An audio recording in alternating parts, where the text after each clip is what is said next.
Oke, hari ini silakan siapa yang mau mau share, mau diskusi, apa ada hal-hal yang mau ditanyakan, silakan seperti yang saya sampaikan di WA Group tadi. Hari ini sesi bebas, jadi silakan mau tanya apa, sekaligus untuk nanti catatan-catatan materi apa yang perlu saya tambahkan kembali. Silakan siapa yang mau bertanya atau mau minta paparan yang kemarin dibahas, silakan. Silakan, mau dijelaskan gimana, Pak Nesya? Dari awal atau langsung yang berkaitan sama enclosure, Pak?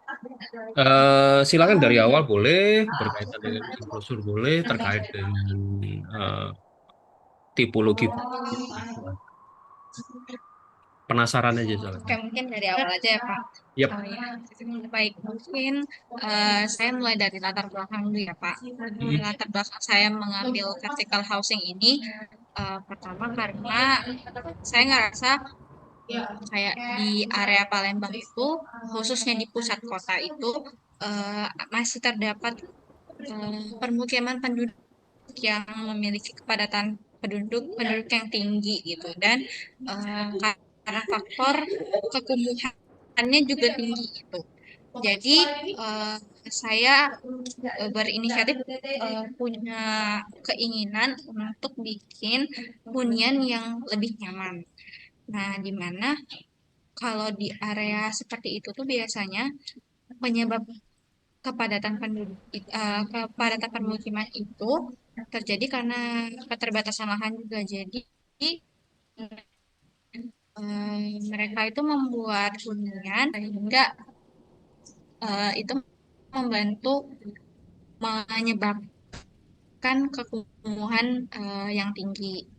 Dari itu, gimana caranya saya bikin permukiman yang layak, tapi bisa jadi solusi dari si keterbatasan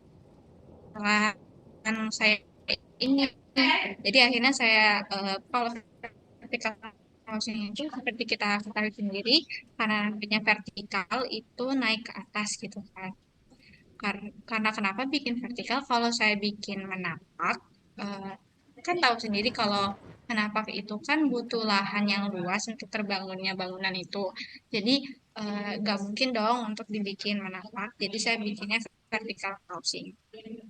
Nah, karena hunian itu identik sekali sama perilaku dari masyarakat sekitarnya, mengambil pendekatan arsitektur perilaku karena mengingat kembali itu pasti berbeda-beda.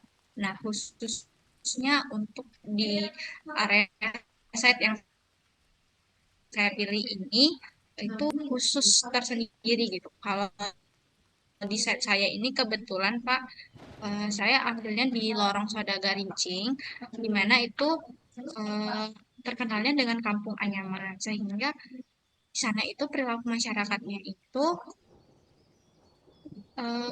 khasnya itu memiliki profesi mata pencarian yang berkaitan dengan menganyam daun nipah itu.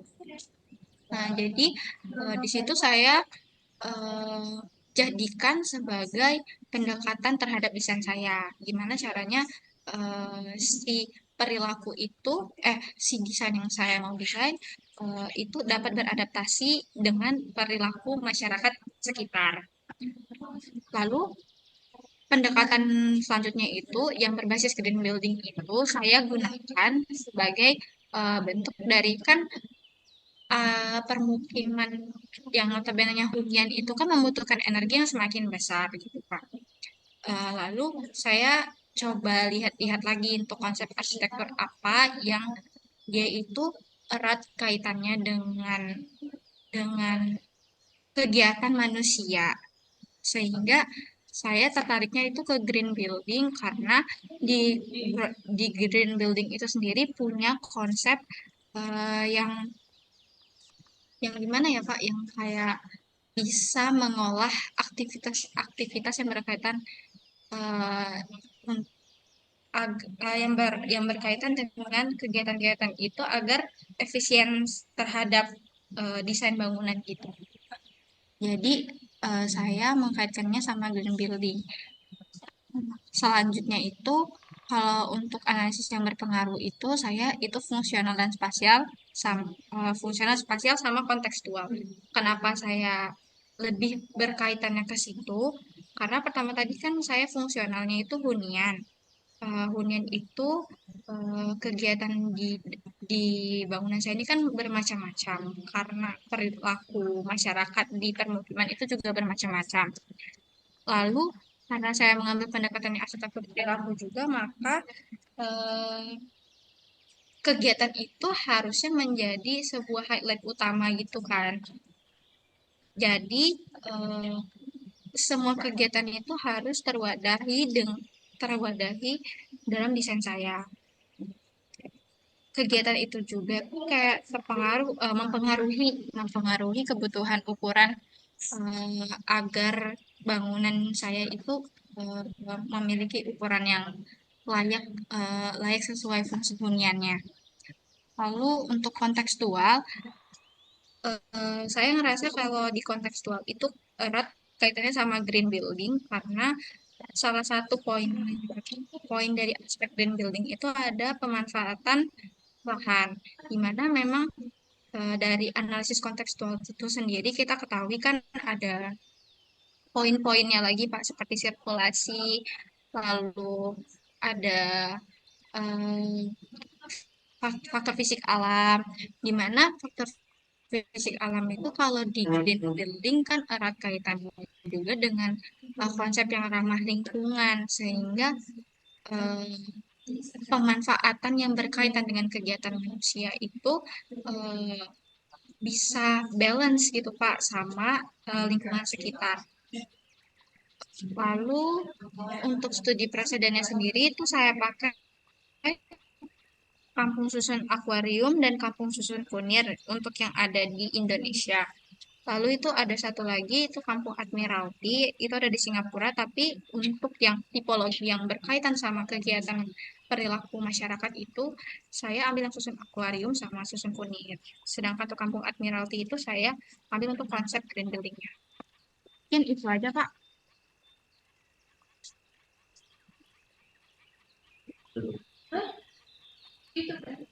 Oke, dari penjelasan singkat yang coba dipaparkan tadi, ada beberapa catatan sih. Apa kembali ke fungsional standarnya. Standar vertical housing itu standar apartemen, standar rumah susun atau apa yang kamu gunakan? Ya. Oh ya, untuk itu saya pakai standar rumah susun Pak, karena dengan Hmm? alasan eh, masyarakat yang tinggal di kawasan ini tuh masyarakat berekonomi rendah (MBR). Oke, terus kenapa tidak judulnya langsung ke rumah susun tapi ke vertical housing? Ada pertimbangan apa? Kalau kemarin itu saya nggak langsung ambil rumah susun Hmm. karena konotasi rumah susun itu tuh Pak kayak udah eh, jatuhnya kayak apa ya Pak? Kayak basic tapi sebenarnya sama aja sih Pak, karakteristiknya sama yang mau saya bikin vertical housing. Cuman dibikin saya vertical housing ini agar si konotasi rumah susun yang biasanya kita tahu itu eh, nggak terulang lagi di desain saya ini Pak. Terus Oke. kalau alasan saya sendiri, saya bikin vertical housing ini karena saya lebih ke karena Inggris aja sih Pak dari si kampung susun itu kan Hmm. kalau misalnya dari studi presiden saya itu kan kampung susun kan Pak kalau bahasa Hmm. Indonesianya. Hmm. Nah si kampung susun ini kalau yang dari studi presiden saya itu identiknya dibanding rumah susun ya Pak, identiknya itu dia apa ya sistem sosialnya itu kuat Pak karena dari sejarah kampungnya itu dia udah berdiri lama gitu. Jadi saya pakai kata vertical housing itu cuman buat biar nggak sesuai konotasi yang buruknya aja gitu, Pak. Oke, itu sebenarnya menjadi salah satu permasalahan desain ya. Oke, sebelum masuk ke sana, rumah susunmu sewa atau kepemilikan? Kepemilikan, Pak. Jadi, Kepemilikan. Itu yang perlu dipertegas lagi karena kan eh, ada manajemen atau sistem sistem rumah susun itu yang sewa. Ketika pemilikan kemudian sebelum melanjut ke judul tadi, green building yang dihadirkan itu green building versi siapa? PUPR versi apa atau ada teori? versi Green Building Council Indonesia, Pak. Green building, sorry, Green Building Council Indonesia. Kenapa mempertimbangkan ini bukan yang punyanya PUPR? Eh, Kemarin itu yang info yang saya dapat duluan kebanyakan tuh rata-rata dari si GBCI duluan, Pak. Jadi saya lebih eh, lebih pakai yang GBCI dulu sebelum ketemu yang PUPR. Tapi yang PUPR itu saya pakai dibuat teknis secara teknisnya gitu, Pak. Oke. Ada dua hal ya, ini catatan yang ke sini ada dua hal yaitu adalah segmen pasarmu, pasar calon penghuni adalah menengah ke bawah kan? Ya, benar ya, Iya benar, Pak. menengah ke bawah sehingga lebih dekat ini yang saya apresiasi adalah studi presiden untuk kampung kampung vertikal, kampung susun itu yang beberapa dikembangkan using. Saya menghargai kenapa judulnya ini bukan rumah susun karena pada saat bersamaan di periode yang sama ada juga kampung vertikal kan. Temenmu itu ada. Satu ruangan enggak? Enggak, Pak. Beda ruangan. Oke, masih masih selamat lah. Kalau satu ruangan diadu bener ya, kalian berdua. Oke, segmen pasarnya menengah ke bawah sehingga yang dipakai di standar Green Building Council Indonesia itu standar yang harus memperhatikan ini. Jadi teknologinya atau acuan-acuannya lebih ke yang masuk akal secara ekonomi. Jadi kalau kalau kemarin ada penjelasan di video enclosure itu kan ada cost itu sebenarnya memperhatikan segmen pasar. Ini juga untuk semuanya ya. Jadi segmen pasar itu akan sangat mempengaruhi ketika mencoba melihat analisis fungsional dan spasial. Penjelasan berikutnya nanti minggu depan mulai bicara tentang analisis fungsional dan spasial. Saya akan coba bongkar dari sudut pandang segmen pasarnya. Si penggunanya siapa? Itu akan sangat mengaruhi kaitannya dengan meter persegi kebutuhan ruang. Kebutuhan itu kenapa pertanyaan saya di awal adalah apartemen atau rumah susun. Apartemen untuk golongan menengah ke atas sehingga eh, besaran ruangnya berbeda. Atau kalau kalau mudahnya sebuah hotel itu kan terbagi menjadi bintang satu sampai bintang 4, kemudian ada satu butik hotel di atas bintang 4 itu. Semua punya standar-standar yang berbeda, fasilitas, kemudian bahkan sampai ke besaran ruang. Hotel bisnis itu hanya untuk kebutuhan tidur, jadi akan mempengaruhi besaran ruang. Nah, besaran ruang itu yang terkadang eh, agak diabaikan. Nanti ada penjelasan tersendiri tentang itu. Nah, belajar dari apa yang disajikan Vanisia ini lebih kepada segmen pasarnya yang diolah. Kemudian green building ini untuk menyelesaikan saya lebih suka latar belakang itu sebagai problem karena empat empat empat latar belakang ini sebenarnya latar belakang yang terjadi di lapangan dan merupakan permasalahan yang coba dipecahkan. Satu, pemukiman padat. Kedua, keterbatasan lahan sehingga eh, solusinya adalah hunian vertikal.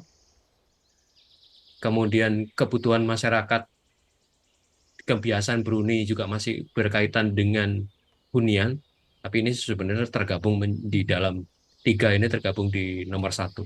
Cuman kebutuhan energi ini yang coba diselesaikan secara green building. Tapi eh, permasalahan energi seperti apa yang muncul di sebuah rumah susun? Saya mohon maaf, saya menggunakan kata rumah susun ya untuk mempermudah aja, meskipun konotasinya agak itu. Eh, Masalah energi apa yang terjadi di rumah susun? Karena di rumah susun itu kan tidak ada energi listrik yang cukup besar dalam pengertian untuk penggawaan buatan, untuk fasilitas-fasilitas benar-benar hanya hunian. Jadi eh, satu rumah itu ya mungkin bisa satu MCB aja kalau secara energi energi listrik ya. Nah, ini yang sepertinya perlu diolah lebih lanjut kaitan dengan green building ya. Green building energi yang seperti apa? Kemudian dianalisis kontekstual nanti ke transformasi bentuk. Ini nanti kaitannya dengan enclosure tadi. Arah katakanlah saya nggak tahu posisinya ya, arah matahari terbit, arah matahari terbenam itu apakah sangat mempengaruhi di dalam desain? Mempengaruhi apakah zonasinya atau bahkan nanti muncul layer layer berikutnya, layer dinding berikutnya. Banyak yang mengatakan secondary skin. Ternyata ketika saya belajar buku Enclosure kemarin, jadi jujur saya dengan perkuliahan ini saya banyak sekali belajar hal baru gitu. Dulu memahaminya secondary skin hanya untuk menutup, ternyata banyak fungsi yang lain. Nah, di kasus ini, apakah kemudian layer dindingnya, perlakuan terhadap dinding itu juga akan berbeda? Itu pengaruhnya ke situ. Berikutnya, kita akan pelan-pelan. Coba dari sini kasus ini kita belajar bahwa satu segmen pasar itu sangat mempengaruhi nanti pada penentuan besaran ruang. Si panitia sudah menentukan pakai standar rumah susun ya. Itu lengkap dengan fasilitasnya dan segala macam. Benar-benar diterapkan. Iya, Pak. Terapkan Tapi habis. mungkin yang Oke, tapi itu. mungkin yang beberapa fasilitas yang kayak seperti kesehatan gitu kan mungkin nggak saya terapkan karena eh, fasilitas kesehatan di sekitar Oh, kawasan itu masih ada gitu Pak. jadi ya ini juga menarik kita itu terkait dengan fungsional ya. Terkadang ada beberapa lo ini kok musolanya enggak ada. Loh, Pak, sebelahnya masjid. Nah, itu sebenarnya menyelesaikan gitu. Termasuk yang ini fasilitas penentuan fasilitas itu benar-benar kemudian tidak hanya melihat pada tapak tapi sekelilingnya itu ada teknik yang berikutnya di analisis kontekstual. Tapi di sini kita melihat bahwa segmen pasar akan mempengaruhi sampai kepada bentuknya. Penentuan green buildingnya seperti apa? Tadi pakai Green Building Council standarnya itu. Green Building Council yang seperti apa? Jadi mesti dipilah lagi. Nah, ini yang masukan di ruang dua Pak Ardi itu ketika melakukan beberapa kali review juga menyatakan standar yang digunakan itu standar minimal. Pak Ardi mencontohkan kalau kalian cari sebuah mobil standar itu pasti pelek kaleng, nggak ada fitur entertainment di dalamnya, nggak ada layar LCD dan segala macam, benar-benar kosongan, kayak pel kaleng kosongan, bahkan eh, untuk buka jendela itu pakai engkol masih ada, katakanlah seperti itu. Jadi standar itu ada standar minimal. Nah, bagaimana kemudian standar minimal itu diterapkan? Apakah benar-benar diterapkan atau tidak? Itu benar-benar melihat segmen pasarnya. Itu untuk yang kasus yang lain.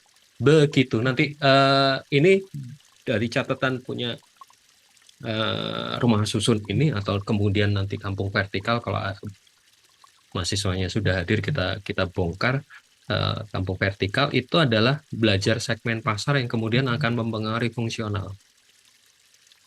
Mempengaruhi fungsionalnya seperti apa? Seperti kemarin bicara di punya Oksa, punya Citra itu segmen pasarnya siapa yang hadir? segmen pasar wisatawan dan segmen pasar masyarakat sekitar akan sangat mempengaruhi mempengaruhi fasilitas yang hadir. Punya Daniel kemarin gereja apa? Jemaatnya jemaat katakanlah Sumbaksel gitu, Sumatera bagian selatan. Itu akan berbeda sekali kan dengan yang biasa. Jadi ini yang mungkin akan menjadi bahasan menarik, bahasan yang cukup mendalam. Meskipun saya agak ragu ya ketika ketika akan mengulas analisis fungsional. Ketika analisis fungsional dibahas, kemudian kalian lihat betapa lobang besar dan betapa lemahnya analisis fungsional dan spasial kalian sampai ke besaran ruang, saya ragu apakah kalian berani merubah atau mencoba bersiasat dari tugas akhir yang sedang kalian kerjakan. Permasalahan di situ. Tapi oke lah, sampai sebagai sebagai pengetahuan saya coba bongkar analisis fungsional tidak hanya dari perilaku penghuninya, tapi perilaku penggunanya, tapi juga sampai ke segmen pasar. Oke, gitu Vanisha ada yang mau ditanyakan sebelum saya pindah? Sejauh ini nggak ada Pak, tapi Oke, kemungkinan kalau next Zoom saya ada tanya-tanya seputar adventure lagi silakan, gitu silakan, boleh nggak? silakan, tidak Ya, masalah.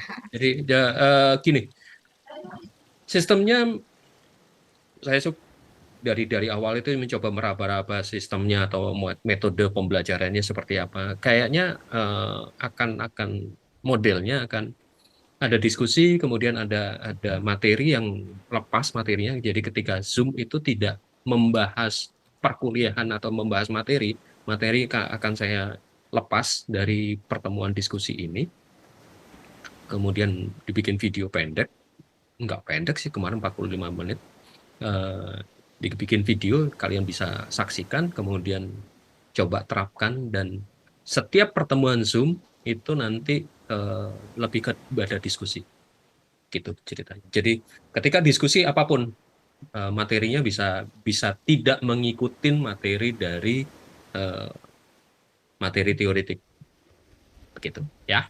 Sip. Thank you. makasih Pak. Sama-sama.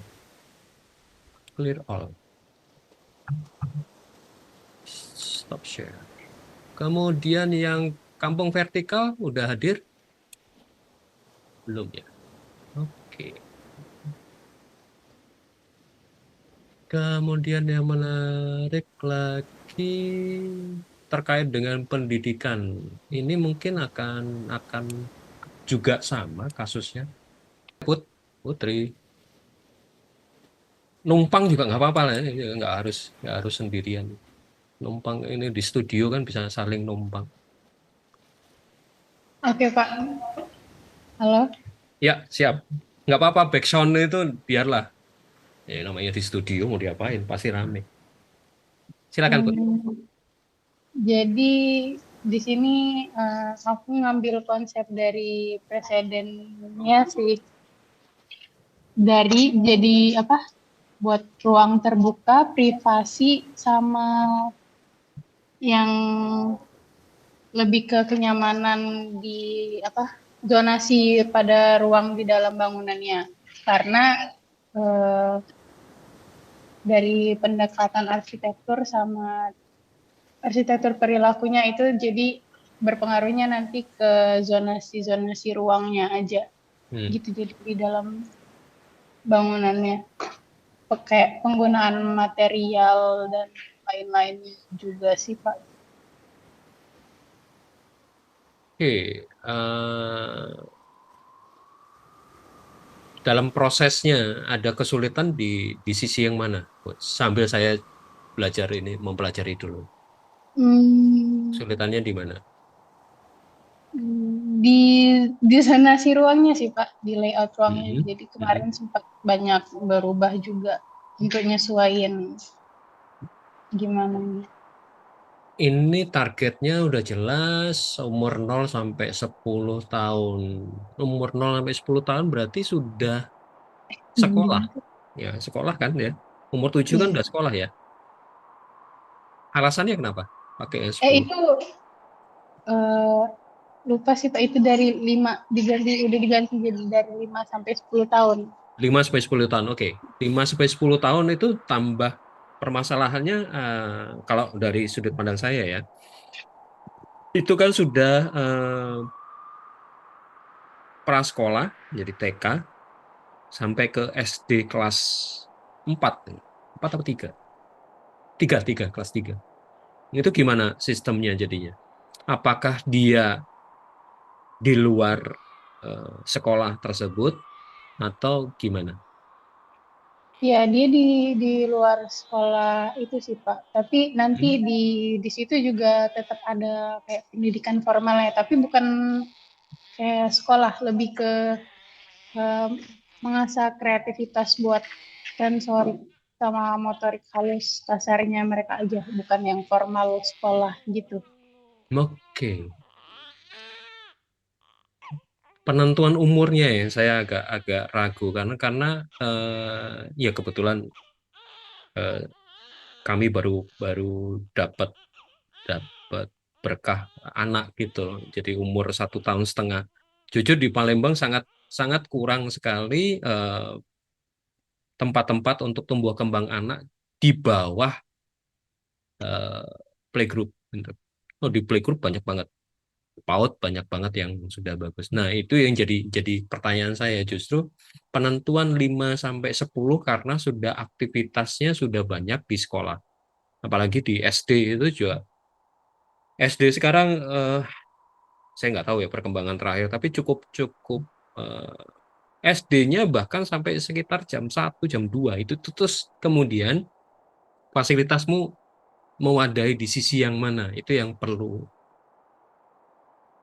saya perlu klarifikasi dulu deh Didimu gimana gimana ceritanya ini untuk semua em, apa semua anak kan bukan anak berkebutuhan khusus atau Iya Pak, semuanya.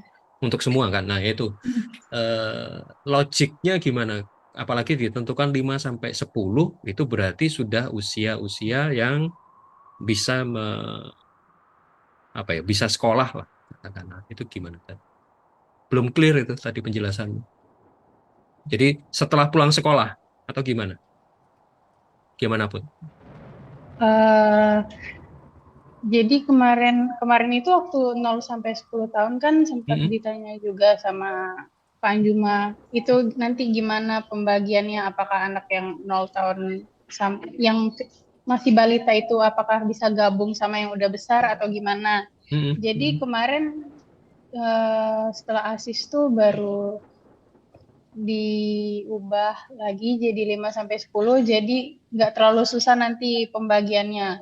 Itu kalau kegiatannya juga itu lebih ke eh, hmm, terpisah gitu sih Pak. Jadi kayak kalau anaknya datang eh, dia mau konsultasi aja atau ada terapinya atau ke si kelas yang formal itu tadi. Jadi nggak ada kayak waktu khusus seperti sekolah. Jadi waktunya tetap di luar jam sekolah Oke. biasa. Ini menempel pada sekolah atau eh, terpisah gini Terpisah. terpisah itu ya saya lagi mencari logikanya logika aktivitasnya karena kalau di luar maka kan aktivitasnya jam aktivitas dari proyekmu ini sangat pendek gitu loh. Itu yang pertama. Yang kedua, secara secara kalau kaitan dengan bentukan arsitektur dan segala macam fasilitas dan segala macam itu menjadi menjadi juga pertanyaan. Kalau dirimu coba studi preseden, kebanyakan kan akhirnya sebuah rumah yang dimodifikasi kan, atau ruko yang dimodifikasi kan. Ya, Ruko yang dimodifikasi bagian dalamnya di lost kan, open plan gitu, kemudian ada ya, fasilitas manjat, ada fasilitas eh, pasir dan segala macam kan seperti itu. iya. Itu efek dari jam operasional dari fasilitas ini yang memang pendek satu yang pertama. kedua jumlah penggunanya. Jumlah penggunanya kamu pakai berapa akhirnya? Jumlah pengguna target. Kalau keseluruhan Mm-mm. atau kalau kalau keseluruhan mungkin nggak lebih dari 150 anak Nah, ya Pak. Jadi emang 150 anak itu sih, dari 5 sampai 10 kan. iya. Dan itu sih keraguan saya ya, tapi nanti mungkin bisa didiskusikan lebih lanjut dengan dosen pembimbing. Eh, saya tidak se sefrontal mungkin Pak Livian. Pak Livian langsung ngomong ini pasti. Ini ruko 2 pintu selesai urusan gitu loh. Dan itu memang yang terjadi di lapangan seperti itu kan. Yang di daerah Bukit di Tanjakan Padang Selasa itu ada dua ruko yang digabung untuk terutama untuk tidak hanya tumbuh kembang tapi juga untuk berkebutuhan khusus. Jadi ada terapi khusus. Nah, itu ruko 2 pintu. Sebelahnya coklat itu, toko coklat, toko kue coklat. Nah, itu terus ada di beberapa tempat itu. Itu sih yang saya ragu justru di situnya. Kecuali kalau kamu menempel atau fasilitasnya itu menempel di sebuah kompleks sekolah. Jadi dia merupakan sarana atau merupakan fasilitas pendukung dari sekolah formal. Katakanlah nempel di Palm Gate gitu kan, yang di daerah Soekarno-Hatta gitu kan. Itu kan lagi bangun PAUD sama TK dan SD. Itu di sebelahnya SMP dan segala macam. Saya tahu karena hampir tiap hari saya lewat situ jadinya. Sekarang jadi lewat situ karena jadi tahu perkembangannya di sana. Itu menempel jadi dia fasilitas penunjang. Itu jadi masuk akal secara fungsional ya. Kembali lagi secara fungsional. Nah, ini perlu dirundingkan dengan pembimbing. Kecuali ini memang diperuntukkan untuk kebutuhan khusus. Kebutuhan khusus itu macam-macam ya, tidak hanya autism ya, tapi ada yang ada saudara sepupu juga dia anaknya bukan autism tapi struktur tulangnya tidak terlalu bagus. Jadi perlu perlu direhabilitasi lah, diperbaiki. Itu kan ada terapi terapi geraknya tersendiri. Nah, itu yang mungkin itu sebelum masuk ke dalam eh, bentuk bangunan kaitan dengan selubung, kaitan dengan segala macam. Nah, kalau dari studi presiden 1, 2, 3, kalau yang nomor 1 itu di Kolombia, ini apa? TK kah? Atau memang khusus untuk child development? Dia kayak kalau dilihat itu ada kelasnya juga sih Pak. Kelas biasa tapi bukan bukan sekolah. Ada kelasnya aja juga. Ya. Kelas. Dan ini untuk masyarakat umum atau apa anak pada umumnya gitu. Mas ini yang masyarakat umum untuk anak-anak Hmm. terserah semuanya.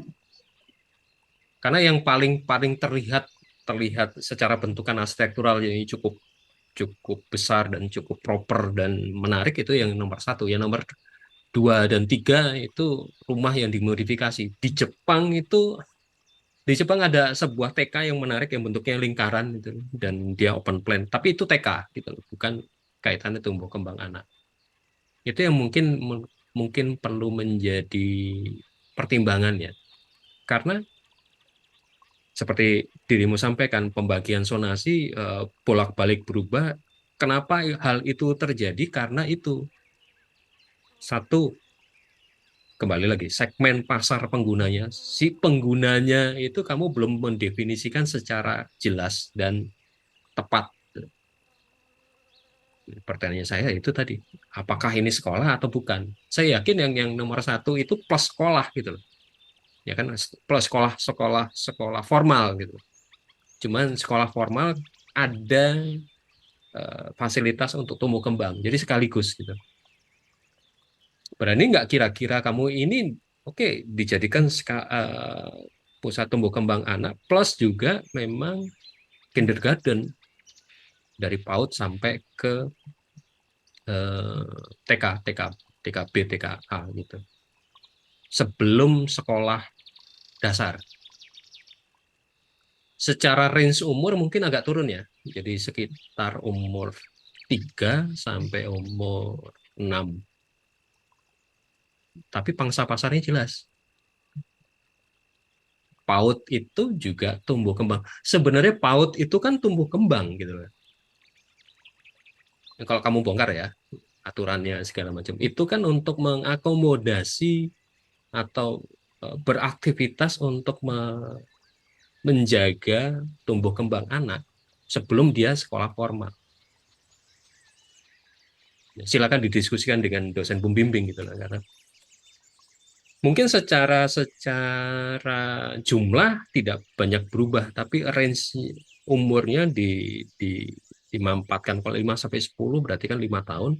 Ini 3 sampai 6, katakanlah cuma 3 tahun, tapi jelas dia dipersiapkan seperti kamu sampaikan tadi, motorik kasar, motorik halusnya, kemudian belajar pegang sendok, hal-hal kayak gitu kan, belajar memanjat untuk motorik kasarnya seperti itu. Itu kan dilakukan sebenarnya di PAUD gitu kan, PAUD kemudian TK dilanjutkan. Saya yakin yang nomor 1 itu dibongkar lagi, dicoba lagi, diulik lagi, mungkin tidak hanya dari satu sumber, tapi beberapa sumber yang tidak hanya menjelaskan bentuk, tapi juga aktivitasnya apa dan siapa. Kok saya menduganya, ini lihat dari bentuk dan segala macam, dia itu perpaduan antara itu tadi, PAUD sampai ke TK. Dan itu banyak banyak dilakukan. Coba bongkar yang di Tiongkok.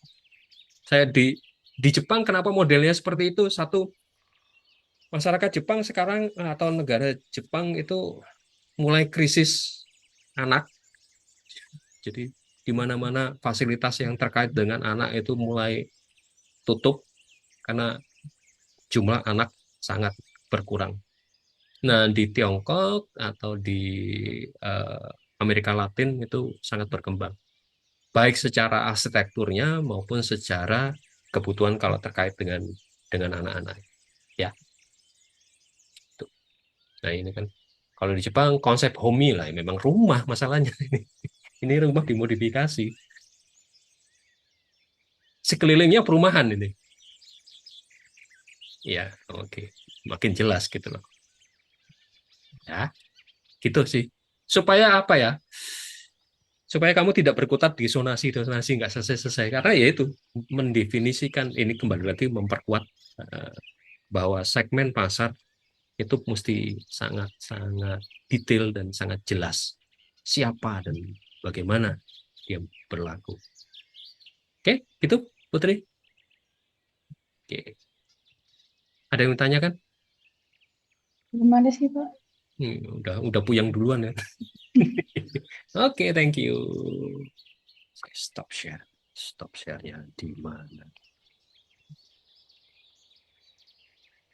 Siapa yang mau menyediakan diri untuk dibahas?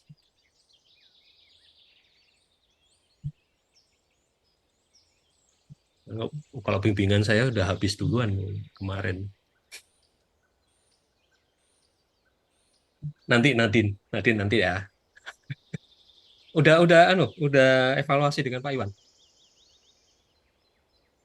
Belum, Pak. Oh ya, oke. Cepat ya Pak Iwan keburu nanti menghilang. Pak Iwan lagi mencoba menyelesaikan studinya, jadi supaya ada kepastian juga. Dikejar gimana caranya lah. Siapa yang mau menyediakan diri? Halo Pak, Siapa itu? Gilang. saya Gilang Pak. Oke.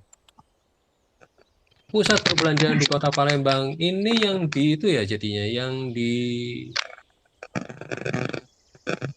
Iya Pak, jadi pusat posisi perbelanjaan di Kota Palembang. Nah, jadi saya milih posisinya itu yang yang ada potensi yang masih belum ada di dekat situ pusat perbelanjaan, Pak. Akhirnya di mana? Jadi saya sebelah Grand City. CGC, Oke. Pak. Iya. Oke. Oke. Nah, ya, Terus eh, silakan. jadi pendekatannya itu green green arsitektur. Hmm. Eh, Kenapa saya pilih green arsitektur? Karena bangunan pusat perbelanjaan itu masih di Palembang itu masih belum ada, masih jarang yang ada pakai konsep itu. Jadi eh, green arsitektur juga mulai banyak digunakan kan akhir-akhir ini. Jadi saya pilih konsep itu yang saya kira itu jadi potensi juga. Kemudian yang saya agak bingung, yang saya agak masih bingung dari perancangan ini, Pak, kan saya fokus green arsitekturnya itu ke ada, dia kan ada 7 poin itu yang dari green ship itu. Nah, Hmm. saya itu di apa fokusnya itu ke kenyamanan dalam ruangan dan kesehatan. Itu ada indoor ada kenyamanan itu. Nah, kemudian eh, ada beberapa hal yang saya terapkan itu, ada di poin yang bawah yang tengah itu, antaranya ada penggunaan courtyard dalam bangunan dan sebagainya. Nah, yang masih jadi sering dipertanyakan tuh, kan yang ada beberapa masa yang saya buat itu tuh, eh, pendingin penghawaannya itu tetap penghawaan buatan kayak bioskop, department store-nya. Tapi di kayak ada di retail kecilnya itu saya buat penghawaannya alami, Pak, yang ada courtyard itu. Nah, yang sering ditanyakan itu, kan biasanya orang yang ke mall atau pusat perbelanjaan itu malah nyari yang ngadem gitu. Jadi mereka dikhawatirkan itu apa akan gagal gitu, Pak. Soalnya nggak apa karena penghawaannya alami alami jadi masih diragukan gitu, Pak. Oke. Sama Hmm. apa tuh? Makanya dari presiden yang pertama yang saya ambil itu social market, karena di sana kan ada menggunakan penghawaan alami juga, namun tetap bisa berjalan dengan baik. Itu saya lihat itu karena tinggi bangunannya emang ditinggikan jadi berangin suasananya. Jadi saya terapkan itu juga di bangunan saya lebih tinggi dari biasanya. Kemudian itu yang presiden kedua itu saya lupa ubah judul nama mallnya. Mallnya itu Bintaro Jaya Exchange, itu ada di Tangerang Selatan. Saya pilih presiden itu karena dari segi zonasi dan juga landscape-nya itu menurut saya sangat bagus, sangat cocok juga karena di kondisi site yang saya saat ini tuh kondisinya berkontur, Pak. Jadi saya agak kesulitan me- untuk menata landscape-nya gitu. Seperti itu, Pak. Oke. Mungkin yang perlu perlu dipertegas, apakah kamu mau ke green atau mau masuk ke park, ke taman. Perkara nanti parknya itu menerapkan yang sesuai dengan konsep green itu permasalahan lain gitu ya. Kenapa kenapa muncul kata taman, kata park itu karena kaitannya dengan konsep rumah di CKC. Iya. Di Ciputra itu selalu mengambil mengambil tempat di sebuah kawasan-kawasan yang hijau. Jadi Ciputra selalu ngambil di green belt-nya, entah di Palembang, entah di Semarang, entah di Surabaya, itu selalu dia ngambil agak keluar dan mengambil sebenarnya sebuah ruang terbuka hijau, Oh sebuah iya. kawasan hijau, dan Iya. dia benar-benar memanfaatkan ke apa ya konsep konsep tamannya dan itu menjadi kekuatan dari konsep perumahannya, perumahan Ciputra Group itu sebenarnya Iya. sudah bisa menjadi eh, dasar konseptualmu. Nah, perkara kemudian kenyamanan termalnya yang dikejar kenyamanan kan kenyamanan termal.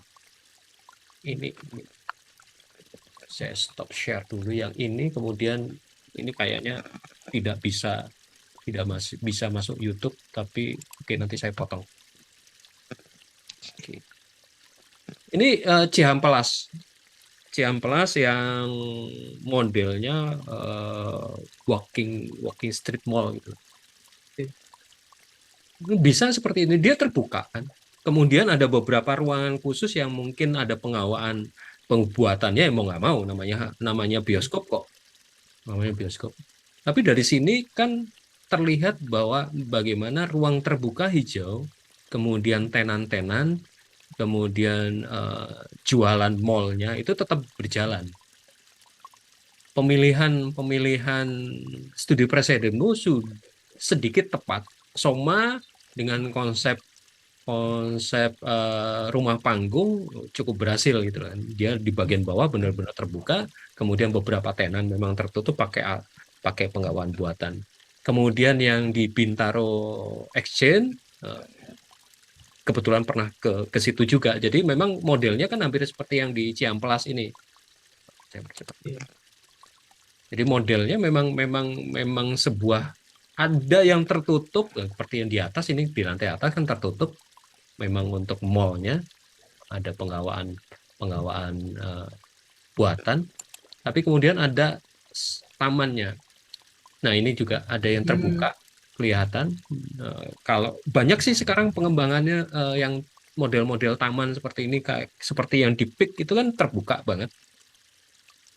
Nah, itu yang sebenarnya bisa masuk sesuai dengan konteks lokasimu yang dekat dengan CGC itu loh. Dan memang di situ kan kalau secara aturan kalau nggak salah memang di situ untuk daerah hijau kan. Itu sih Gilang bisa diterapkan. Kalau mau lebih expert lagi,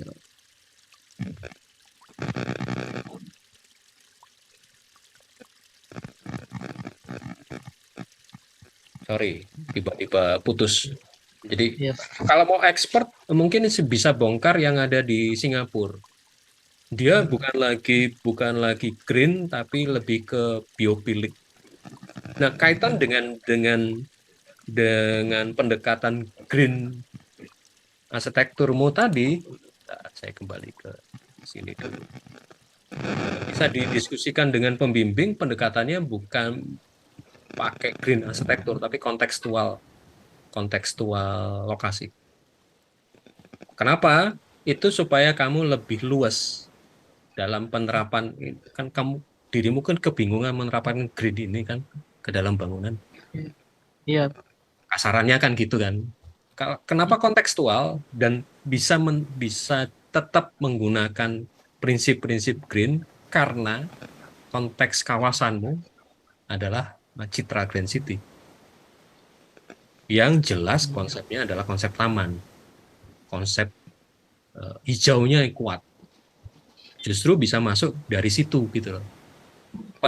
Perkara kamu mau menerapkan greennya, perkara kamu mau menerapkan konsep tamannya, itu jadi lebih luas. Tidak terpaku.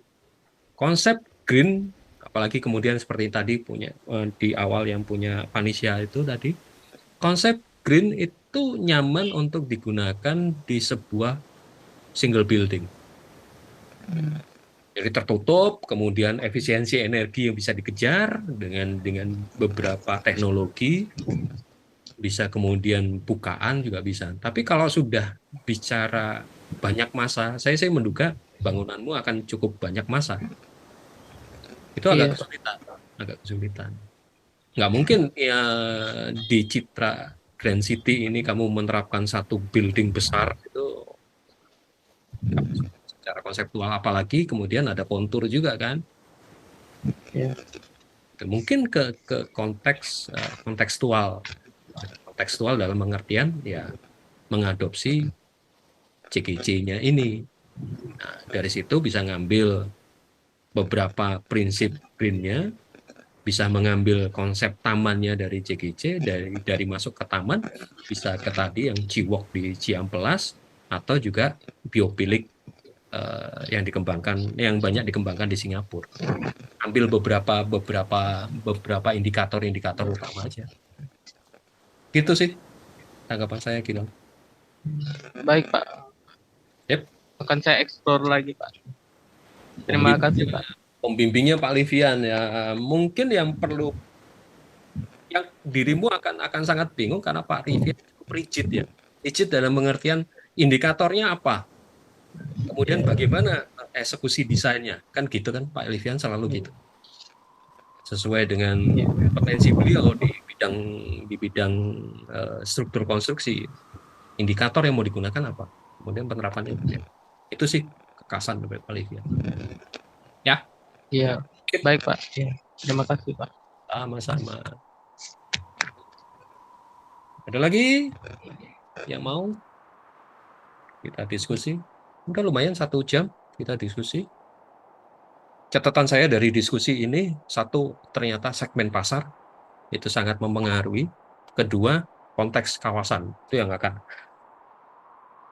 saya jadi berpikir untuk cari beberapa literatur, cari beberapa referensi, teori, konsep terkait dengan itu, supaya bisa membantu kalian, sedikit banyak membantu kalian untuk menjelaskan segmen pasar, kaitannya dengan keuangan, terkait dengan suasana. Kemudian yang kemarin terkait dengan suasana ruang. Itu bagaimana? Nanti itu juga jadi perhatian saya. Materi untuk minggu depan. Jadi terkait dengan suasana, terkait dengan segmen pasar. Suasana lebih ke ruang, segmen pasar lebih kepada space-nya. Suasana lebih kepada bentuk, bentuknya bagaimana, ruangnya bagaimana, jadi bentuk dan ruang. Kalau yang segmen pasar lebih kepada kebutuhan ruang. Mungkin itu. Ada lagi yang mau disampaikan? Citra, silakan Cit. Ini Pak, kemarin kan Bapak bilang Mm-mm. coba diidentifikasi lagi mall-mall lain di Palembang. Ya, semenjak ngerjain judul ini tuh saya juga sering merhatiin mall-mall lain jadinya. Dan kalau mau diidentifikasi apa yang bikin mall-mall lain lebih rame ketimbang IP itu tuh sebenarnya dari masalah bukan masalah sih, dari segi tenan-tenannya nggak sih Pak, dari segi, jadi itu lebih ke segi manajemen mallnya, saya mikirnya kayak gitu. Penentuan tenan dan gini. Tenan itu masuk ketika dia melihat bahwa mall ini punya potensi. IP kalau mau dikembangkan lebih lanjut, tenannya rebutan. Sampai sekarang KFC masih buka kan? Iya masih. KFC masih buka. Saya nggak tahu bioskop di atas yang X21 Masih itu masih buka. bioskop. Masih. Nah, Masih. sebenarnya masih ada pasarnya. Itu yang pertama. Yang kedua, kalau dirimu perhatikan setelah COVID, hampir semua mall di Palembang itu renovasi kan? Iya. Nah, Kemana-mana Pak. kenapa renovasi? Dan ada beberapa yang sangat drastis untuk naik kelas. PTC itu luar biasa naik drastis. PIM saya belum cek yang terbaru hasil renovasi karena malas macetnya minta ampun. Kemudian Icon tidak renovasi karena dia dari awal standarnya udah tinggi banget. PS juga renovasi. PS baru kemarin buka lagi, minggu lalu baru buka lagi. Iya. Dan bertahap, baru lantai 1, lantai 2-nya masih ditutup kan. Itu sih, PSX kayaknya segera menyusul. Itu buat saya sih itu sih, bagaimana kemudian mall ini bisa justru menarik tidak hanya yang belanja tapi juga tenan. Ada kekasan apa itu yang bisa dieksplor lebih lanjut. Oke Pak. gitu. Jadi sebenarnya jangan-jangan, oh ya karena tenannya Pak masuk lah. Kenapa tenan mau berani invest di situ? Nah, kan masalahnya di situ. Oh iya. Oke, oke. Gitu.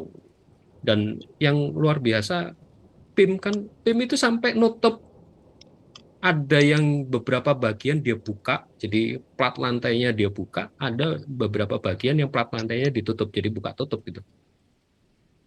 Saya Oh iya. belum lihat yang PS gitu. Dulu sebelum COVID, hobi saya jalan-jalan ke mall, bukan untuk belanja, enggak, tapi iseng aja ngeliatin orang. Tapi setelah COVID kok malas ke sana. Oke. Itu aja sih. Sekarang dari media sosial, dari IG sih bisa lihat perkembangan. Gitu sih maksud saya itu. Oh ya, oke, makasih ya Pak. Sama-sama. Sip. Oke, ada lagi? Cukup? Oke. Silakan, silakan. Silakan, Nen. Mungkin pertanyaannya simpel sih sebenarnya, Pak. Hmm, Karena bangunan saya itu masif, hmm. sebenarnya enclosure itu wajib ditambahkan atau sebagai tersier kayak itu, Pak, kepentingannya. Saya kok dengar kata tersier itu mau ketawa sekarang. Tapi udahlah. eh Urusan lain itu, tapi lagi marak kan kata tersier itu. Gini, kasus di dirimu itu justru enclosure menjadi hal yang sangat penting dalam pengertian gini. Enclosure di dirimu itu berfungsi secara struktural karena pasti bentang lebar, ya kan? Ya. Pasti strukturnya advance. Gimana caranya untuk menampung sekian ribu? Berapa ribu kapasitasmu? 3.000, Pak. Nah, 3.000 orang di satu tempat dengan ritus yang cukup ketat, plus kebutuhan akustik juga supaya suara baik di dalam dan tidak bocor keluar, sehingga enclosure secara fungsi struktural itu harus hadir, harus bisa dipertanggungjawabkan. Kemudian efek dari struktural yang advance tersebut memunculkan visual. Visualnya bagaimana? Kemudian visual dalam pengertian tidak hanya terkait, oke, ini image sebuah gereja dan sebuah gor, itu kamu harus bisa menjelaskan gitu kan. Oke lah, bentuknya gor, tapi kemudian ada beberapa simbol-simbol sebuah gereja yang hadir di fasadnya. Kan gitu. Itu kan masalah enclosure, visualisasi. Kemudian yang berikutnya adalah teknologi. Teknologi tidak hanya di bagian interior, di bagian akustiknya, tapi juga sampai keluar. Contoh kemarin punyanya Jean Nouvel itu, dia menggunakan teknologi sebagai penyelesaian teknologi sebagai fasad. Bisa nggak kemudian image atau sequential dari Tado Ando, Church of Light tersebut bisa hadir. Kemarin kita diskusi, ternyata itu malam hari. Oke, malam hari mungkin fokusnya ke interior, tapi kemudian bagaimana ketika ada ibadat di malam hari, suasana di luar juga menunjukkan bahwa ini ada kegiatan spesial. Contoh paling gampang atau analogi yang paling gampang, kalau di PKB ada konser atau ada expo, apa yang tampil? Tiba-tiba kan ada spotlight, lampu terang. Suasana itu yang kemudian juga menjadi tambahan materi yang harus saya jelaskan terkait dengan suasana ruang sekuensial dan tadi kan segmen pasar. Gitu, dan enclosure justru menjadi sangat sangat krusial di tempatku. Memang kelemahan di pra-TA atau kelemahan di teori dan metode tidak pernah membahas enclosure dalam konteks tampilan bangunan, visualisasi sebuah bangunan. Enclosure selalu digeser sampai ke arah struktural yang buat beberapa mahasiswa itu menjadi momok. Apalagi kemudian bertemu dengan dosen-dosen penguji, pembimbing yang memang expert di bidang struktur, kubrak langsung. Padahal inklusur itu ternyata belajar dari buku yang kemarin tidak hanya berhenti pada struktural. Struktural hanya sebuah konsekuensi dari hadirnya sejumlah pengguna yang di atas 100 bahkan ribuan orang, ya pasti mau nggak mau harus struktur expert, struktur advance seperti itu. Dan efek dari struktur advance adalah visualisasi struktur tersebut. Strukturnya mau nggak mau diekspos, ya, besar banget kok, nggak mungkin diselubungi, dan gimana caranya menyelubungi. Nah, kemudian menjadi permasalahan bagaimana struktur yang advance tersebut bisa secara visual menarik. Itu yang dipahami dibagai tektonika. Tektonika tidak hanya kayu. Kalau bicara IMMP yang Museum Louvre yang ada di Paris, yang di tengah bentuk segitiga atau piramida kaca, itu kan struktur advance, bagaimana baja, sling baja, kemudian menumpu atau sebagai kerangka dari kaca. Kurang lebih seperti itu, Dan. Ya. Oke. Kalau mau pahami lebih lanjut, ya kemarin sudah saya share di Google Drive, ada sejumlah e-book yang bisa dibongkar-bongkar. Tidak hanya untuk Daniel, tapi yang lain-lainnya mungkin tidak enclosure, tapi yang hal lainnya dari buku itu yang, Pak, saya baca buku ini kok saya nggak ngerti, atau bagaimana penerapannya terhadap tugas akhir saya. Silakan diajukan aja di saat kita diskusi seperti ini. Oke, thank you. Sampai jumpa Selasa depan. Seperti apa berikutnya Selasa depan mesti ngapain? Kayaknya saya masih akan bongkar dari tugas yang kalian kumpulkan di Google Drive. Minggu depan kaitan dengan selubung, mungkin akan fokus mulai dengan selubung. Seperti pertanyaan Daniel terakhir ini bisa jadi pemicu untuk bahasan-bahasan berikutnya. Sekaligus saya mempersiapkan materi-materi lanjutannya terkait dengan diskusi yang 2 kali pertemuan minggu ini. Oke, thank you. Sampai jumpa Selasa depan. Sehat-sehat ya.